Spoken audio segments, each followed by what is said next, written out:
நடிகர் வையாபுரி அவர்களுக்கு நமது துணைத் தலைவர் இயக்குனர் அரவிந்தராஜ் அவர்கள் பொன்னாடை போர்த்துவார்கள்.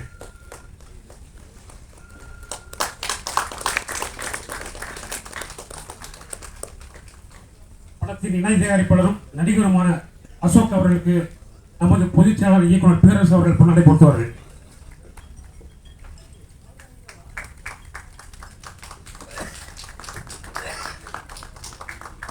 இணை தயாரிப்பாளர் இன்னொரு இணை தயாரிப்பாளர் திரு தினேஷ் அவர்களுக்கு நமது துணைத் தலைவர் அரவிந்தராஜ் அவர்கள் பொன்னாடை போர்த்துவார்கள்.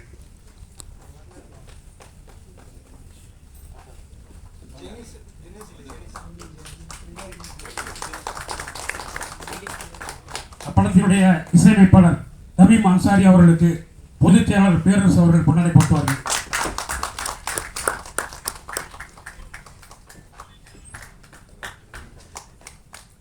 படத்தின் பாடலாசிரியர் நந்துதாசன் அவர்களுக்கு வழக்கறிஞர் நமது செயற்குழு உறுப்பினர் ரமேஷ் பிரபான் அவர்கள் பொன்னாடை போர்த்துவார்கள்.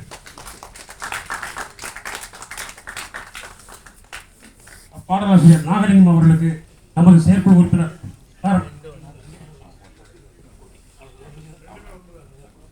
இப்போது படத்தினுடைய மிகப்பெரிய கதாநாயகன் தான் அனைத்து வகையான உணர்ச்சிகளையும் கொட்டி நடித்தவர் சுப்பிரமணியம் அவர்கள் இப்போது ஒரு சில வார்த்தைகள் பேசுவார்.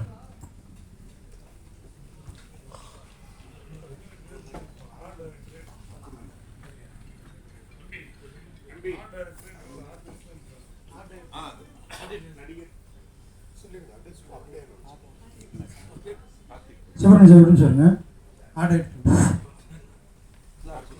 சுதாகர் அவர்களுக்கு கிளார பொன்னாடி பார்த்துங்க. ஆர்டிஸ்ட் கார்த்தி அவர்களுக்கு ரமேஷ் பொன்னாடி கார்த்திக். அப்புறம் இந்த படம் போடுறதுக்கு முழுக்க நம்ம யூனியனுக்காக போடணும், ஒரே நாளில் போடணும்னா நம்ம யூனியனுக்காக சப்போர்ட் பண்ணி மிஸ்டர் அரங்க நம்ம மெம்பர் தான், அவருக்கு வந்து சாலை நானே போடுறேன்.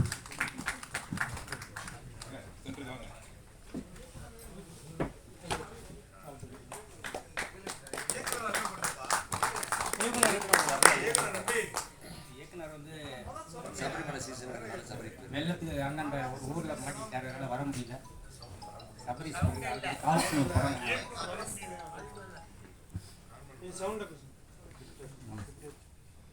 இயக்குனர் சபரிஸ் பேர் ஆல்ரெடி ஒரு கால்ஸ்னு ஒரு படம் பண்ணியிருக்காரு. அவர் வெளியூர் போனதுல வெள்ளத்தில் வர முடியல. அவர் எல்லாரும் சார்பாகவும் தேங்க்ஸ் சொன்னார். அந்த திரைப்படத்துறைக்கு வந்து கிட்டத்தட்ட பல ஆண்டுகள் மேலே ஆயிடுச்சு. ஒரு வெற்றிக்காக எவ்வளோ போராட்டங்கள். நான் அந்த இயக்குனர் சங்கத்தில் இயக்குனராக உங்களுக்கு முன்னாடி அவார்டு வாங்க வச்சேன். காலகட்டம் ஒரு நடிகராக்கி முன்னாடி நிற்கிறேன். நான் எவ்வளோ இயக்குனர்கள்ட்ட பணியாற்றியிருக்கேன். கலைஞரியா சிஎம் ஒர்க்கும் கூட இருந்திருக்கேன். சூப்பர் குட்டில் நிறைய படங்கள் ஒர்க் பண்ணியிருக்கேன். ஸ்பீஸ்லாம் படம் எடுத்தோம், நாளைக்கு படம் எடுத்து இன்னும் போச்சு. செஞ்சி சார் வரைக்கும் கதை சொன்னான். சூழ்நிலை என் நண்பன் ஒருத்தன் கேட்டான், என்ன ஒரு நாள் ஒரு ஃபெயிலியர் படம் கூட பண்ண முடியாது கேட்டான். சொன்னது காமெடியாக இருந்தால் கூட சரி, இவ்வளோ இயக்குநர்கள் எவ்வளோ கதை அந்த ஹீரோக்கள் தயாரிப்பாளர்கள் நடிகர் கதை சொன்னேன், இருந்தாலும் வேஸ்ட் ஆகிடுச்சுன்னு நினச்சேன். ஆனால் வேஸ்ட் ஆகலை. நான் இப்போ ஒரு ஷூட்டிங் காலகட்டம் என்னை நடிகனாக இருந்துச்சு. ஒரு ஷூட்டிங் நடிக்கும் போது இயக்குனர் சொல்கிறத நம்ம உள்வாங்கிட்டு ஒரே டைப்பில் ஓகே போட்டோம்னா அது நான் இவ்வளோ வருஷமாக கதை சொன்ன பயிற்சி, ஒரு பக்கம் இயக்குனர்கள் எனக்கு கொடுத்த வாய்ப்புகள், அது இன்னைக்கு யூஸ் ஆனிச்சு. இந்த படம் ஒரு 12 நாளில் எடுக்கப்பட்ட படம். அது காரணம் அந்த இயக்குனர் வந்து கிட்டத்தட்ட ஒரு 50 லட்ச ரூபா படத்துக்கு. ஏன்னா அவர் எல்லாமே தெரியும், டப்பிங்கு, எடிட்டிங்கு, ஒளிப்பதிவு எல்லாமே தெரியும். ஒரே ஆள் வந்து கடைசி வரை ஹார்ட் ஒர்க் பண்ணியிருக்காரு. பட் இந்த சமயத்தில் அவரால் இங்கே வர முடியல. அவர் ஊர் வெள்ளத்தில் அங்கே எங்கேயோ கிராஸ் ஆகிட்டார், மாற்றிருக்காரு. வெளியில் வருவார். இந்த படம் ஒரு வாரம் ஓடிட்டு யாருக்குமே தெரியாது. தேவிகர் மாட்டில் ஓடுச்சு, ஜோதியில் ஓடுச்சு. டிக்கெட்டு யாருக்கும் தெரியாது அந்த படம் எப்போ வந்துச்சு. எல்லாம் டிக்கெட் எடுத்து கொடுத்து முடியல. சின்ன படத்துக்கு எல்லாத்துக்கும் தெரியும். படம் நம்மளால எப்படி பேசுறது இல்லை. எல்லாரும் வந்து வாழ்த்தீங்க, பாராட்டினீங்க. இயக்குனர் சங்கத்துக்கும் இந்த பத்திரிகையாளர்களுக்கும் எல்லாருக்கும் நன்றி தெரிவிக்கிறேன். படத்தின் நடிகரும் இணை தயாரிப்பாளர் பண்ண வணக்கம். எல்லாரும் சொல்லுவாங்க வீட்டை கட்டிப்பார் கல்யாணம் பண்ணிப்பார்னு. ஒரு படம் எடுத்துப்பார் அதை ரிலீஸ் பண்ணி தான் நான் சொல்லுவேன். ஏன்னா இந்த படத்தில் அவ்வளோ கஷ்டத்தை நாங்கள் பட்டோம். எல்லாரும் சேர்ந்து எங்களுக்கு ஒத்துழைச்சாங்க. சேரும் நாங்களும் ஒரு 3 வருஷத்துக்கு முன்னாடி மலையாளத்துறையில் ஒரு ஆடியோ ஃபங்க்ஷன் போயிருந்தோம். அப்போ சார் பழக்கம் அதுமாரி அரவிந்த் சாரும் எனக்கு ரொம்ப பழக்கம். இந்த மேடையில் எனக்கு ரொம்ப சந்தோஷமாக இருக்குது. அது எல்லாம் முன்னாடி நின்று பேசுறதுக்கு. அதான் எனக்கு விஜயன் சார் ரொம்ப பிடிக்கும். அவரோட முதல் படம் சார் தான் நடிச்சிருக்காங்க. ரொம்ப சந்தோஷமாக இருக்கு அண்ணன் பக்கத்தில் நிற்கிறதுக்கு. ரொம்ப நன்றி. படத்தின் இணை தயாரிப்பாளர் தினேஷ் அவர்கள் பேசுவார். வணக்கம். இணை தயாரிப்பாளர்ன்றது பெரிய வார்த்தை. இந்த படத்தை வெளியிடுறதுக்கு நான் இப்போ நண்பர் அசோக் அவங்க கொடுத்தாங்க. குறைந்த திரையரங்குகள் தான், ஒரு ரெஸ்ட்ரிக்டட் பட்ஜெட்.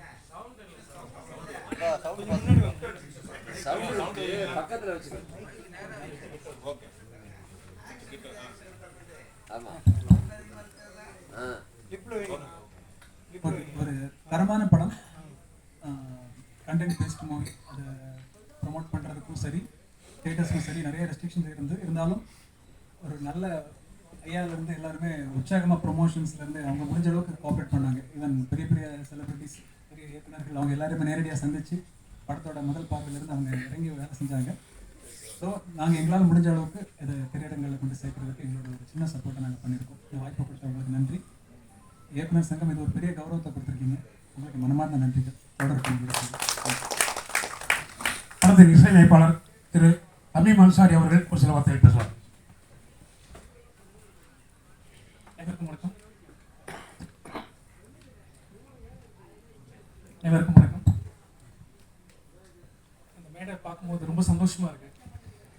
நிறைய கஷ்டத்துக்கு அப்புறம் இந்த படம் ரிலீஸ் ஆகிருக்கு. ஸோ வாய்ப்பு அளித்த அசோக் சாருக்கும் ஐயா ரொம்ப பர்ஃபார்ம் பண்ணியிருந்தாங்க. ரொம்ப சேலஞ்சிங்காக இருந்தது. ஒவ்வொரு சீனும் ஸ்கோர் பண்ணும்போது படம் பார்த்துட்டு ஸ்கோர் பண்ணிவிட்டு தூரம் வந்து பார்க்கும்போது அவரோட ஆக்டிங் நம்மளை ரொம்ப அழுக வச்சிருச்சு. ரொம்ப எமோஷ்னலான ஒரு படம் தான். படம் வந்து தியேட்டரில் ரிலீஸ் ஆகி ஒரு கிட்டத்தட்ட ஒரு 4 நாள் ஆகுது. இன்னும் ரீச் ஆகலை.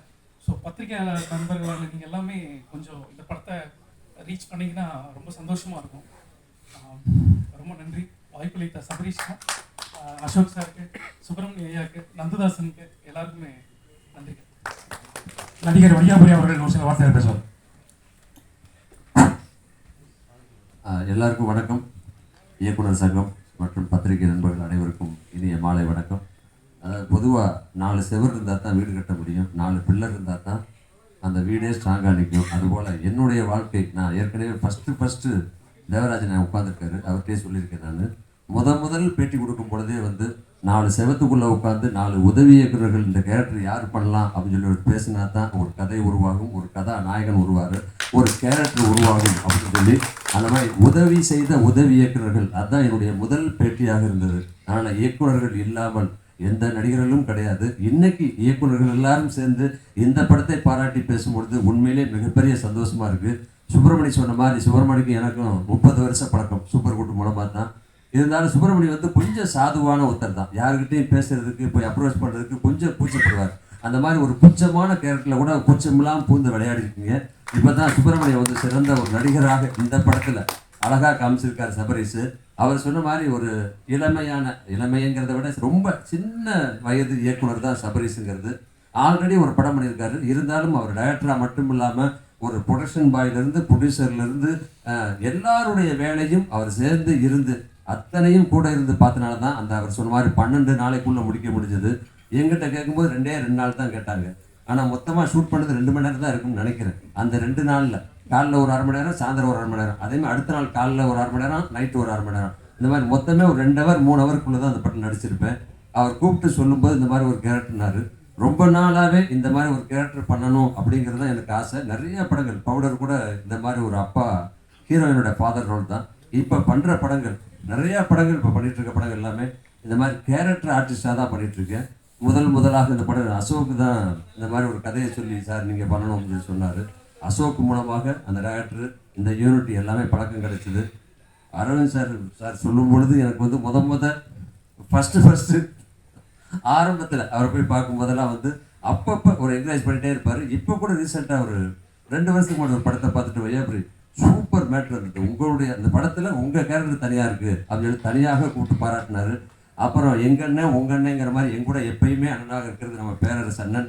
அவருடைய எல்லா படத்துலையும் அவர் எப்படி கதை எழுதும் போதே ஃபஸ்ட்டு திருப்பாச்சியில் அதே சூப்பர்கூட்டில் தான் ஒயிட் ஹவுஸில் வச்சு பிள்ளையார் சொல்லி போடும்போதே எழுதும் போதே வந்து இதில் ஒரு வையாபுரி ஏதாவது ஒரு இதில் இருக்கணும் அப்படின்னு சொல்லி இன்னைக்கு வரைக்கும் இவங்களோடலாம் நான் பயணிக்கிறது மிகப்பெரிய சந்தோஷம். உங்கள் கூடயும் அன்று போல் இன்றும் என்னைக்கும் உங்கள் மனசில் நான் இருப்பேன். நீங்கள் இதே போல் இந்த படத்தை வெளியே சொல்லி சுப்பிரமணியன் சபரிசு இந்த படம் மீண்டும் மக்களுக்கு ஒரு எடுத்து சொன்னால் இந்த படத்துக்கும் இந்த ஒரு ப்ரொமோஷன் கிடைச்ச மாதிரி இருக்கும். அனைவருக்கும் மீண்டும் ஒரு முறை எனது மனமார்ந்த வாழ்த்துக்களும் நன்றிகளும். நன்றி, வணக்கம். அடுத்து பாடலாசிரியர் நாகலிங்கம் அவர்கள் பேசுவார்கள். அனைவருக்கும் வணக்கம். இந்த படம் வந்து ஒரு நல்ல படம், ஒரு சின்ன படமாக இருந்தாலும் ஒரு நல்ல படம். ஐயா சூப்பர் குட் சுப்பிரமணியன் ஐயா வந்துட்டு உயிரை கொடுத்து நடிச்சிருக்காரு. சபரீஷ் வந்து இந்த படத்துக்கு வந்து நல்லா இயக்கியிருக்காரு. அதே சமயத்தில் இந்த படத்துக்கு வந்து திரைக்கதை வசனம் எழுதியிருக்கிறவர் வந்து இதயநிலவன். அவர் வந்து இந்த வக்கீலாக நடிச்சிருப்பார், கடைசியில் வந்து வாதாடுற அரசு வக்கீலாக நடிச்சிருப்பார். அவர் தான் இந்த படத்தோடைய திரைக்கதை வசனம். பவர்ஃபுல்லான திரைக்கதை வசனம் எல்லாமே பவர்ஃபுல்லாக இருக்கும். நீங்கள் பார்த்துருப்பீங்க. இவ்வளோ பெரிய ஜாம்பவான்கள்லாம் இருக்கிற மேடையில் நான் பேசுகிறதுக்கு வாய்ப்பளித்த இந்த படக்குழுவினருக்கு மிகவும் நன்றி. இந்த படத்தில் வர வான்மழைன்ற ஒரு பாட்டும் கொண்டாட்டம் கும்மாளம் அந்த பாட்டும் நான் வந்து எழுதியிருக்கேன்.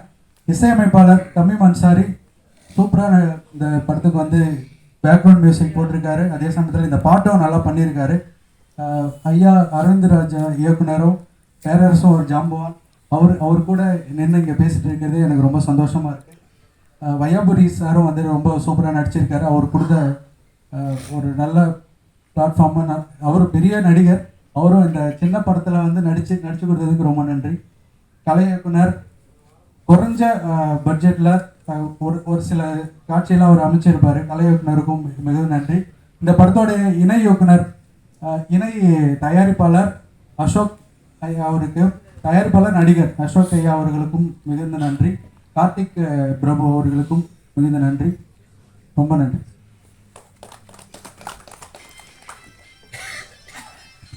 இந்த படத்தினுடைய கலை இயக்க பணிகள் வந்து ரொம்ப அற்புதமாக பண்ணியிருந்தாப்புல. அந்த குடிசையினுடைய கட்டிங்லாம் ரொம்ப பிரமாதமாக இருந்தது. நாங்கள் ஆச்சரியப்பட்டோம். கலை இயக்குனர் கார்த்திக் பிரபு அவர்கள் இப்போ ஒரு சில வார்த்தைகள் பேசுவார்.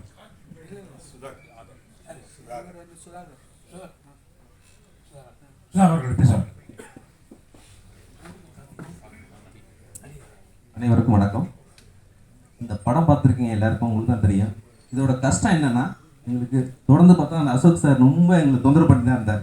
ஏன்னா தொடர்ந்து 12 நாள் தான் அது ஒரு பொருள் வாங்குறதுனாலும் ஒரு பொருள் போய் எடுக்கிறனாலும் வாடகை எடுக்கிறனால என்ன பண்ண ரொம்ப கஷ்டம். அதுவும் தேனியில் எடுத்தோம். அது இந்த கோர்ட் ஸ்ட்ரீட்லாம் பார்த்தீங்கன்னா ஒரு ஏரியாவை இடத்த பிடிச்சி ஒரு சமுதாய படம் தான். அது கோர்ட் எவ்வளோ பெரிய இது பார்த்தீங்களா, அது சமுதாய படத்தில் பக்கத்தில் வந்து அந்த இதயநிலம் சார் வந்து எழுத்தாளர், அவங்களோட டீச்சர் தான். அவங்க ஒய்ஃபை வந்து டீச்சராக ஒர்க் பண்ணாங்க. அவங்க என்ன பண்ணாங்க, நாங்கள் இன்னொரு இடத்துல பேசியிருந்தேன், பொருளெல்லாம் வாடகை இங்கேருந்து எடுத்து போக முடியாது சென்னையிலேருந்து, அதுவும் என் பட்ஜெட்டு கம்மி, என்ன பண்ண முடியும், ஒன்றும் பண்ண முடியாது. அதனால ஸ்கூலில் கேட்டால் அந்த ஸ்கூல் டீச்சரை அவர் தர முடியாதுன்னு சொல்லிட்டாரு. அப்புறமாடி இன்னொரு அவங்களோட இதயநிலம் சாரோட அவங்கள்ட்ட ஒய்ஃபிட்ட பேசி அந்த ஸ்கூல்லேருந்து எடுத்த பின்னாடி பீரோல் இதெல்லாம் பார்த்துருப்பீங்க, அந்த பெஞ்சு சூழி எல்லாமே பார்த்தா அந்த தேனி மக்கள் வந்து நிறைய ஹெல்ப் பண்ணாங்க. ஏன்னா ஆச்சாரிக்கு ஹெல்ப்புக்கு கூப்பிட்றது கூட நிறைய பேருக்கு இது பண்ண முடியாது. அது அசோக் சார் தெரியும், அமௌண்ட்டு கம்மி, அசிஸ்டண்ட் வாங்கடான்னு சொல்லி கூடுறதுக்கு ஹெல்ப் பண்ண முடியாது. ரொம்ப கஷ்டப்பட்டான். ஏன்னா 12 நாளில் வந்து அடுத்தடுத்த ஷூட், இந்த ஷூட் எடுக்கிறதெல்லாம் சார்லாம் ரொம்ப கஷ்டப்பட்டு நடிச்சிருக்காங்க. ரொம்ப கோர்ட் ரெடி பண்ண, இல்லை சார் இவ்வளோ இதாகிடுச்சு அப்படின்ட்டு, இவ்வளோ சீக்கிரம் அப்போ நீங்கள் கொடுத்தீங்க அப்படின்ட்டு ரொம்ப கஷ்டப்பட்டு தான் பண்ணோம். ஆனால் 12 நாளில் வந்து ரொம்ப ரிஸ்க்காக தான் இருந்தது. அசோக் சார் ரொம்ப நன்றி, இதயநிலம் சாருக்கு நன்றி, டைரக்டர் சபரீஷ் சாருக்கு நன்றி, இசையமைப்பில் நல்லா போட்டிருக்காங்க அதுக்கு நன்றி, பாடல் நல்லா எழுதியிருக்காங்க, கார்த்திக் சார் நல்லா நடிச்சிருக்காங்க. அனைவருக்கும் நன்றி. இதை பற்றி நான் வந்து சொல்ல வேண்டியதில்லை, ரிலீஸ் பண்ண சென்சஸ் சாருக்கு ரொம்ப நன்றி. அது இல்லாமல் நீங்கள் வேணால் படம் பார்த்துறீங்க, டேரக்டர் நீங்கள் யூனியன் வந்து இந்த படத்தை பார்த்து நீங்கள் தான் சொல்லணும், நாங்கள் வந்து சொல்கிறதோட ஒன்றும் இல்லை. நன்றி சார்.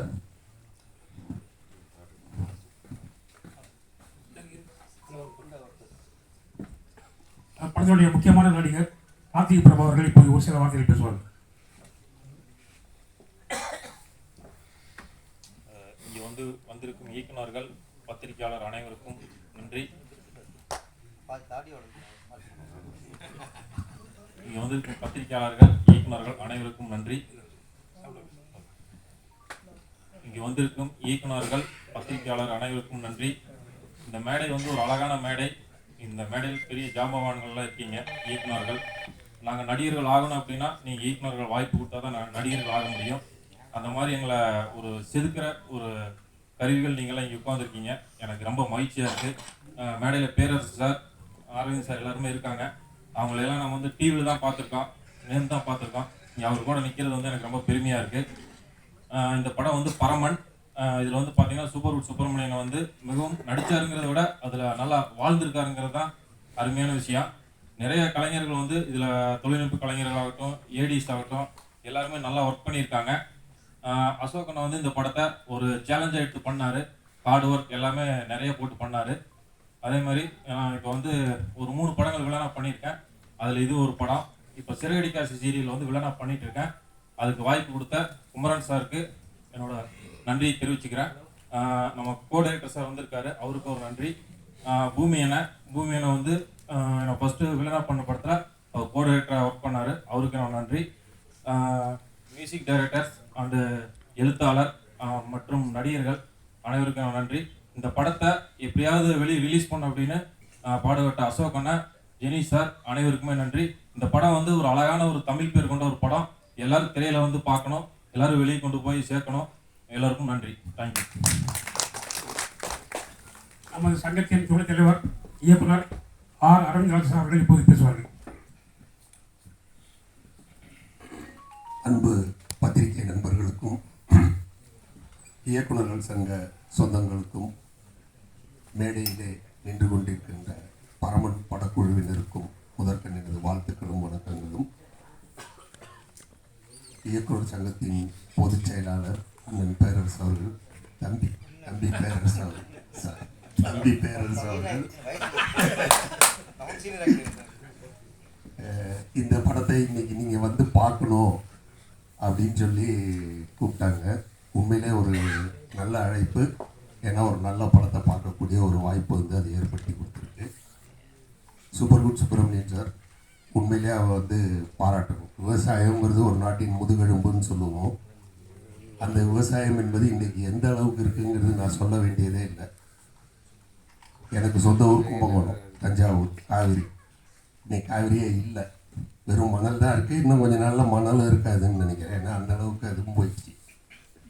விவசாயங்கிறது ஏறக்குறைய செத்து கொண்டிருக்கிறதுன்னு சொல்கிறத விட செத்து விட்டதே என்றே சொல்ல வேண்டும். அந்த அளவுக்கு சென்று கொண்டிருக்கின்ற இந்த சூழ்நிலையில் ஒரு விவசாயியின் தனிப்பட்ட, அதாவது எந்த அளவுக்கு ஒரு நிலத்தை காப்பாற்றுறதுக்காக போராடுறாரு அப்படிங்கிறத ரொம்ப அற்புதமாக சுப்பிரமணிய சார் வெளிக்காட்டியிருந்தார். படத்துக்கு கதை வசனம் எழுதியிருந்த இதயங்கள் சார் வரலன்னு நினைக்கிறேன். ரொம்ப அற்புதமாக, அதாவது வசனங்கள் எல்லாம் பல இடங்களில் புது புது தமிழ் வார்த்தைகளை கேட்டது ரொம்ப மகிழ்ச்சியாக இருந்தது. வட்டார வழக்குன்னு சொல்லுவாங்க, அந்த வட்டார வழக்கு ரொம்ப அருமையாக இந்த படத்தில் கையாண்டிருந்தாங்க. ரொம்ப நல்லா இருந்தது. நடித்தவர்களில் பலர் ரொம்ப அற்புதமாக, அதாவது அந்த இயல்போடைய மனத்தோடைய செஞ்சுருந்தாங்க. வையாபுரிக்கு நம்ம சொல்லவே வேண்டாம், அவர் ஒரு அற்புதமான கலைஞர். அவருக்கு இது ஒரு அடுத்த ஸ்டெப்புன்ற மாதிரி இருந்தது. ரொம்ப நல்லா பண்ணியிருந்தார். நான் சொல்ல வேண்டான்ட்டு, நான் அவர் ரொம்ப நல்லா பண்ணுவார். அவர் பண்ணலைன்னா தான் நம்ம பேசணும். அந்த அளவுக்கு ஒரு நல்ல படைப்பு. படம் 4 நாள் ஆச்சு ஓடிட்டு இருக்குன்றாங்க. உண்மையிலே சினிமாவில் இருக்கக்கூடிய நமக்கே இது தெரியல. ஆனால் இன்றைக்கு பத்திரிகையாளர்களாகிய நீங்கள் எல்லோரும் பார்த்திருக்கின்றீர்கள். உங்களுடைய விமர்சனங்களால் இந்த படத்தை மக்களிடம் கொண்டு சேர்க்க வேண்டிய மாபெரும் பொறுப்பு உங்களுக்கு இருக்கிறது. நிச்சயமாக நீங்கள் எல்லோரும் படத்தை ரசித்திருப்பீர்கள் என்று நினைக்கின்றேன். வசனங்களுக்கும் சில காட்சி அமைப்புகளுக்கும் ஆங்காங்கே கைத்தட்டல்கள் கூட கிடைத்து கொண்டிருந்தது தியேட்டரிலே. ஒரு நல்ல படத்தை கொண்டு போய் சேர்க்க வேண்டியது நம்ம எல்லாருடைய பொறுப்பு. உங்களுக்கு இருக்குது, எங்களுக்கு இருக்குது. ஒரு துணிச்சலான இந்த முயற்சி நிச்சயமாக வெற்றி அடையணும். இறைவனை வேண்டுகிற வாழ்த்துக்கள். நன்றி. ஜென்னி சாருக்கு சொல்கிறேன், அவர் சின்ன படங்கள் எல்லாத்துக்கும் ஒரு பிரம்மா மாதிரி நின்று சப்போர்ட் பண்ணிட்டு இருக்காரு. உண்மையிலே அதை பாராட்டு. சின்ன படங்களுக்கு இந்த அளவுக்கு தோல் கொடுத்து முடியுது. எத்தனை தேட்டர், 20 தேட்டரா 30 தேட்டரான்ட்டு பண்ணுற அவருக்கு இந்த நேரத்தில் மனமார்ந்த நன்றியை தெரிவித்துக் கொள்கிறேன். நன்றி.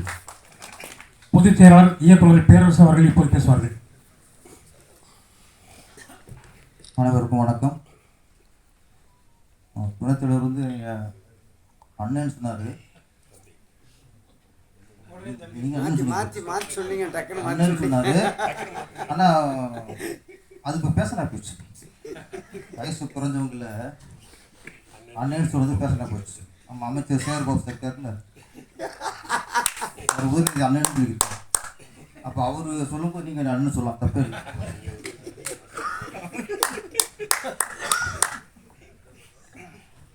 முதல்ல ஜெனி சாருக்கு நன்றி சார். இந்த படம்ல நிறைய சிறிய படங்களில், ஏன்னா படம் பண்ணுறதை விட அதை கூடிய தேட்டரில் சேர்க்கறது பெரிய சவாலாக இருக்கு. அதுதான் இன்னைக்கு வெற்றியாக இருக்கு. படம் பண்ணி முடிக்கிறதோட வெற்றி இல்லை, அது கூட வெற்றி அடைகிறதோட வெற்றி இல்லை, அது தேட்டர் கொண்டு சேர்க்கணும் பாருங்க, அது மிகப்பெரிய வெற்றியாக இருக்குது. நிறைய படத்தில் நீங்கள் வெற்றி கூட ஆகிட்டு இருக்கீங்க. அதில் பரமனும் ஒன்று. படத்தின் இயக்குனர் சப்ரீஷ் இன்னும் அதிர்ச்சி. இப்போ எப்படி அண்ணன் சொன்ன அதிர்ச்சி வந்துச்சோ அதே மாதிரி இந்த படத்தை 12 நாள் எடுத்துன்னு அதிர்ச்சி தான். நம்ப முடியல. நான் பேர் சொன்னோன்னே ஓட்டு பார்க்க எத்தனை லொக்கேஷன்ஸு எப்படி 12 நாள் எடுத்தாங்க. அப்போ இந்த மாதிரி இயக்குனர்கிட்ட நம்ம உதவி இயக்குனராக ஒர்க் பண்ணா தான் நமக்கு இந்த கற்றுக்கணும் போல இருக்கு. என்ன நமக்குள்ள 90 நாள் 80 நாள் போயிட்டு இருக்கு. அப்போ சில விஷயம் சில நாட்டை கற்றுக்கணும். அப்படியே ஒரு ப்ராஜெக்டை நாளில் எவ்வளோ ஒரு 12 நாள் 10 நாள் எடுக்கிறதுக்கு ஆள் இருக்குல்ல இன்னைக்கு. அதில் இயக்குனர் ஃபஸ்ட்டு பாராட்டணும். இப்போ நேத்தாம் சுப்பிரமணியர் சந்திச்சார்.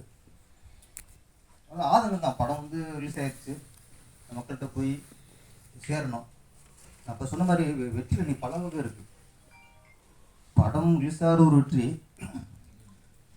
அப்புறம் அந்த படம் வெற்றி அடையிறது அடுத்த விஷயம்.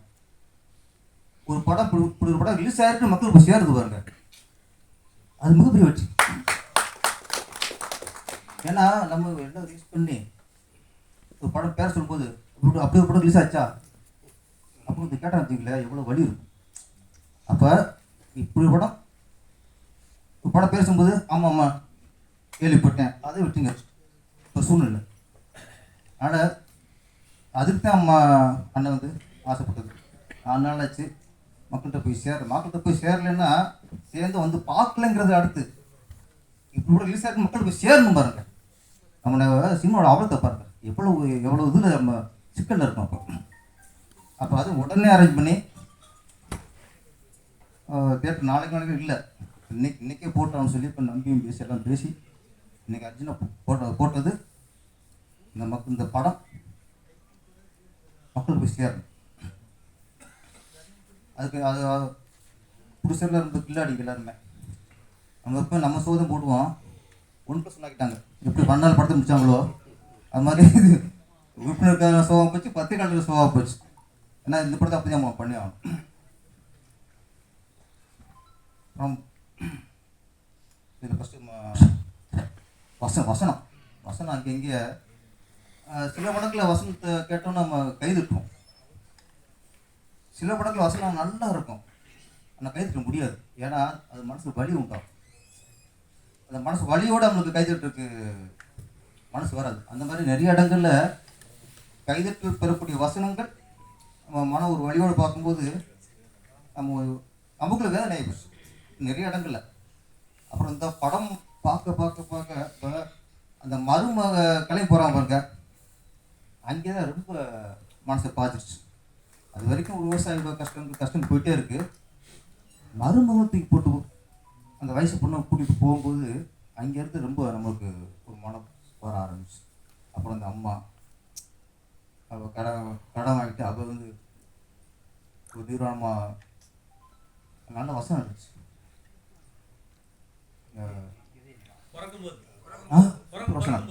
பிறக்கும் இல்லாத நிறுவனத்தையும் பிறக்கிறோம்.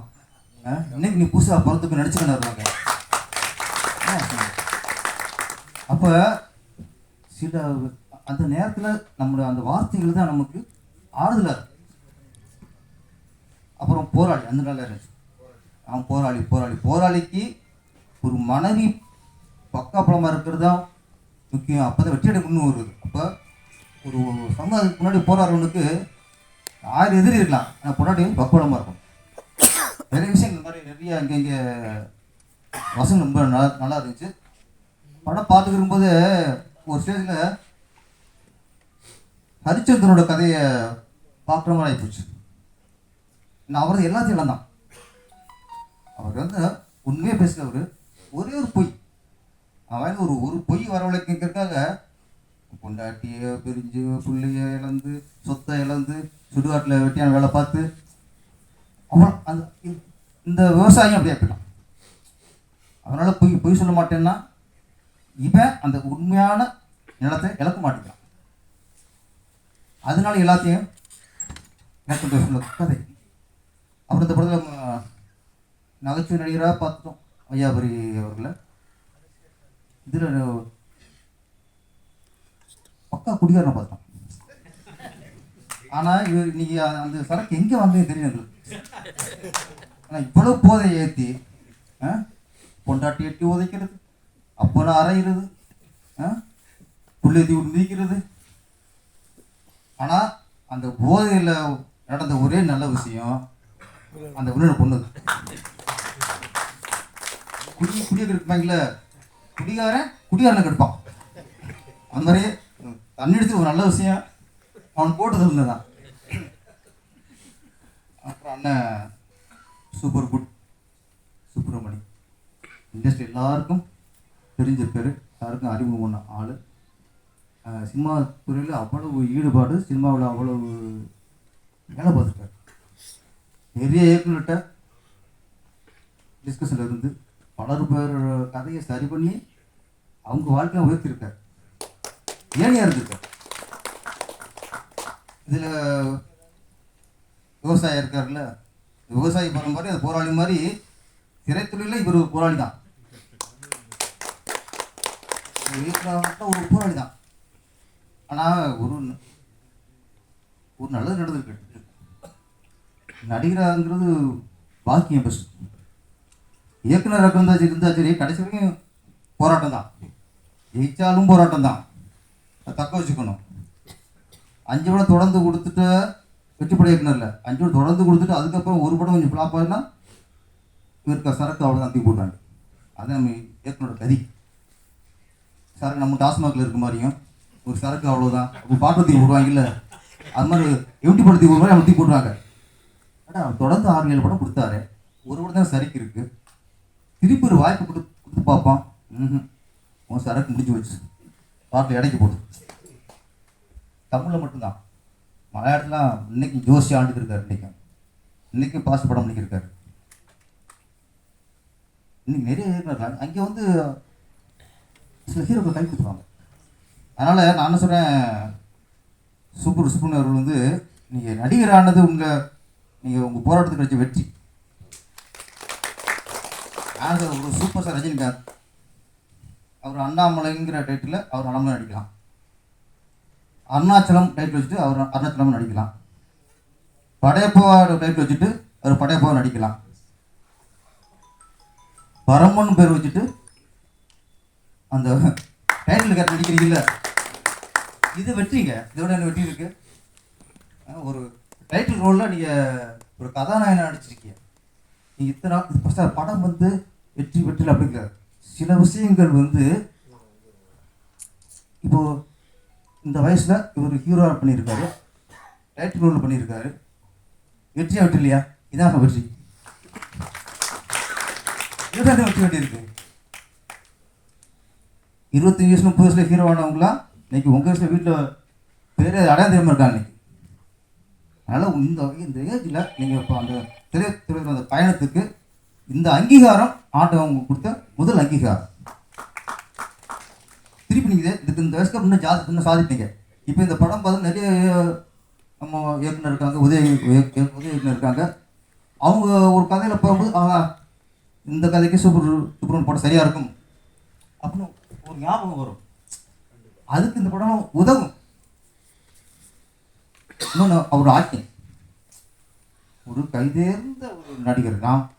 நம்ம டைரக்டரு கதாசி நடிச்சுக்கிட்டு இருக்கோம். ஆனால் ஒரு கைதேர்ந்த ஒரு நடிகர் கோர்ட்டில் பேசுகிறார். கோர்ட்டில் அந்த வலி, விவசாயியோட வலி ஒன்றே ஒன்று தான். பாவமும் புண்ணியமும் ஒரு இடத்துல இருக்குமா? இருக்காது. பாவம் ஒரு இடத்துல இருக்கும், புண்ணியம் ஒரு இடத்துல இருக்கும். ஆனால் பாவமும் புண்ணியமும் ஒரே இடத்துல இருக்கிற இடம்னா அது விவசாயி. அவன் தான் அந்த நாட்டின் புண்ணியம், அவன் தான் அந்த நாட்டின் பாவம். பாவப்பட்டான். நமக்கு உணவு கொடுக்குறதுனால அவன் புண்ணியம் ஆயிடுறான். அவன் சாப்பிட்றதுக்கே வழி இல்லைங்கும்போது பாவம் ஆயிடும். உலகத்தில் சாப்பாடு போட்டு அவன் சாப்பாடு கஷ்டப்படுறான், ரேஷன் சாப்பிட்றான். அப்போ பாவமும் புண்ணியமும் ஒரே இடத்துல எங்கே இருக்குன்னா அது நம்ம நாட்டு விவசாயிட்டு தான் அது இருக்கு. இன்னொன்று, கவர்மெண்ட் வந்து இந்த விவசாய கடன் அப்படின்னு கொடுக்குறாங்க. அதை வாங்கிட்டு அவன் பரப்பாடு இருக்குல்ல, இதுலையாவது அது கூட தங்கச்சியா கடன் கொடுத்தது, கூட பிறந்துட்டு தங்கச்சியில் கடன் வாங்கி விட்டு பட்ட பாடு இருக்கு. இதோட பெரும்பாடு என்னன்னா அரசாங்கத்தில் கடன் வாங்குறது விவசாயி. அதில் சிலருக்கு பலன் இருக்கு. விவசாயங்கிறது இப்போ எப்படி நம்ம படத்தோட வெற்றி நம்ம எப்படி பண்ணுறோமோ, விவசாயங்கிறது சூழ்நிலை தான்.